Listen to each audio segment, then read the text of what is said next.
I was checking the meaning of a word. Kia ora. I wasn't sure how to spell it in our normal English way of writing it. It's not kia ora, it's kia ora. It's an K-I-A. Ora. Because I got a message from Air New Zealand saying Aria is checked in to return to Hamilton from Invercargill. And I went to check the spelling of the word. I don't know, but something came up which was a picture of 6 women apparently advertising something which I think was in a foreign language anyway. But they appeared to be naked from the waist to the knees. It was actually only an appearance because, of course, they were wearing a close-fitting garment that advertised presumably the product or the service. And, of course, appearing to be their nudity from the waist to the knees attracts possibly anyone's attention. Now, how does this work? I mean, I have to admit it attracted my attention. Of course, being a man, but perhaps even if I'd been a woman, because they imagine being, well, the allurement that they are for the man. But you're drawn in, it has your attention, and it's followed by some advert for gambling of a sort, and then some news item that engenders concern or fear about the world's situation. Do you see?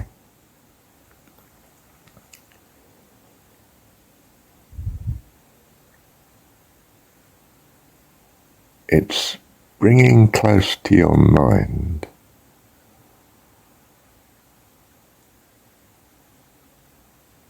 an entrapment in the world. You're drawn in by, dare I say, one's natural needs.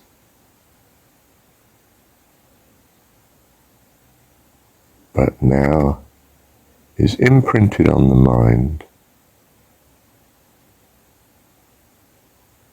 both desire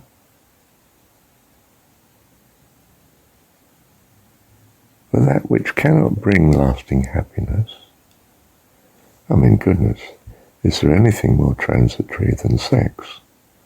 An absolute climax of ecstasy, if you like. And then, well, nothing really. Complete disinterest if you're not careful, unless you love the person you've made love to. If you do love the person that you've made love to, well, that's rather different. You are in a heavenly embrace then. But whatever, it's drawn you into also thoughts that entrap. Desire for material wealth and fear of material possible consequences in the world. Do you see you've been lured into not life eternal, but life transitory? that's ever coming and going, ever promising, ever defaulting, ever renewing, ever defaulting, an endless cycle. Whereas what you need is life eternal. You need, quite simply, the goodness of your true God.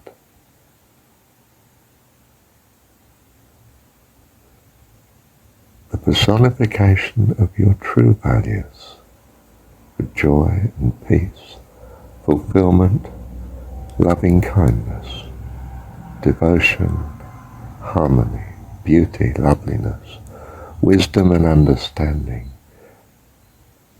life eternal. So, tread carefully.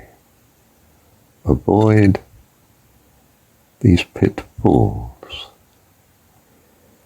When it says, "He leadeth me beside the still waters," the still waters are such that you don't even know they're there. They're sometimes covered with what we call duckweed in the UK, pondweed. I can remember walking this great big dog that was ours for a little while, and I walked across a concrete, what was actually a wall, to the side of a pond. I knew it was duckweed and there was water underneath, but my friend the dog did not, and he stepped straight into it and plunged right in and gave him a tremendous shock.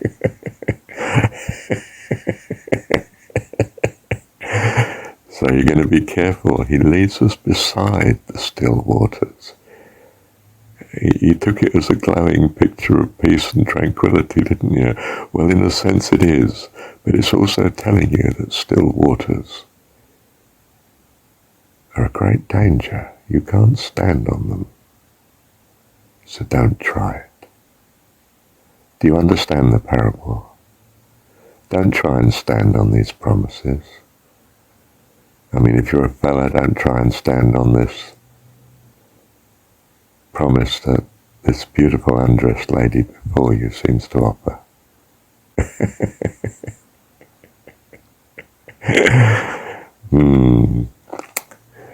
Not unless she loves you. Not unless you're promised to each other. But a promise that's in God, the eternal. If it's not based on God, the eternal, it will not bring you what you truly need, but the ever-longing lack of such. Hear me. I speak Jesus, the way to your life eternal.